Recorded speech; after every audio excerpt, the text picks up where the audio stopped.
You are watching 2+U Nevada. Excited to be joined by Joe and Regina Bradley of Bradley, Drendel, and Jeanney. Thank you both so much for being here. We have just had a robust conversation about how a case is valued. I find this fascinating. So first and foremost, give us the Cliff's Notes on how a case can be valued. Well, you take a typical automobile rear-end collision, and somebody suffers from a whiplash. They go to urgent care. They maybe see get some chiropractic treatment or some physical therapy.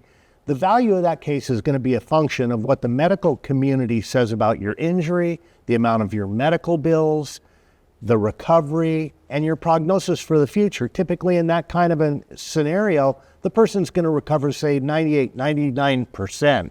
And so the value of that case is going to have a somewhat limited value. You take a much more serious accident where a person suffers fractures, dislocations, requires surgeries, misses a great deal of work. That case is going to have a much higher value because there's more the medical community and the other factors that go into evaluating a case, lost income, those tend to blow the value of the case up even more. And Regina, you were saying there are two different types of value. Obviously, the value of the case that covers the medical expenses, but then also pain and suffering, or whatever that's called. Correct. So those are your damages, and there's two different kinds of damages. There's special damages, and that would include your medical expenses, wage loss, anything that you can put a dollar amount to would encompass special damages. And then there's general damages, and that includes pain and suffering. And whether you are in that smaller accident that my dad described, if you sprained your ankle, you are still entitled to pain and suffering damages for being involved in the accident, just as you would be if you did suffer a fracture and required surgery. So no matter what the accident is, if you do have a viable claim, you are entitled typically to both general and special damages. At what point is the person who is injured somewhat responsible for their own injury? I brought up skiing, for example. If a person is skiing and they fall down on the mountain, is the mountain responsible? No. So there's a concept in the law of negligence in almost every state across the nation. It's called the concept of assumption of the risk. If you engage in an inherently dangerous activity that comes with some risk of injury, then you're responsible. You've accepted that risk, and if you get hurt, it's on you.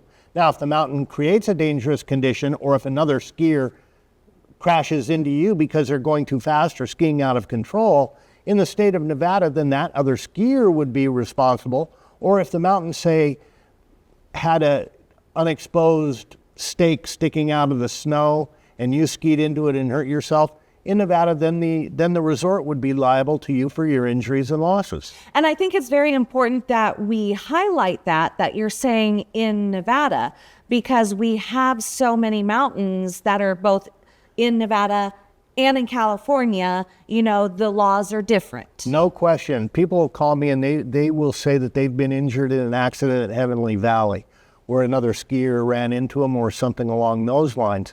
My first question is, were you on the Nevada side or the California side? California law on ski accident and sporting injuries is much less forgiving than the state of Nevada. If you're engaged in a sporting activity, you assume the risk of the harm that activity can bring. So California is different. Nevada is a little bit more lenient in terms of compensating injured people while engaged in a sporting activity. So interesting, and it's so nuanced, which is why it is important to consult an attorney. Both of you were telling me when it comes to damages, yes, there are certain things that are written out and delineated when it comes to, let's say, your medical expenses, but a good attorney is going to get you more when it comes to the pain and suffering. I believe that's accurate. The medical bills, the property damages, we can hold up a bill for that. Insurance carriers don't really have much of a problem when they know they're responsible for the accident of covering your medical as long as it's reasonable and necessary, repairing your automobile if your laptop gets broken in the accident, what the value of that was. Where an attorney really helps you is on the pain and suffering side. That's more esoteric: pain, suffering, anxiety, inconvenience, loss of enjoyment of life. Those are the elements of the general damage where a skilled attorney can put that together and can quantify that either with an insurance adjuster, with a defense lawyer, or ultimately with a jury. Okay, Joe, Regina, thank you so much for joining us this afternoon. If anyone has any questions for you, Regina, where should they go? You can call us at 775-335-9999. You're watching 2+U Nevada.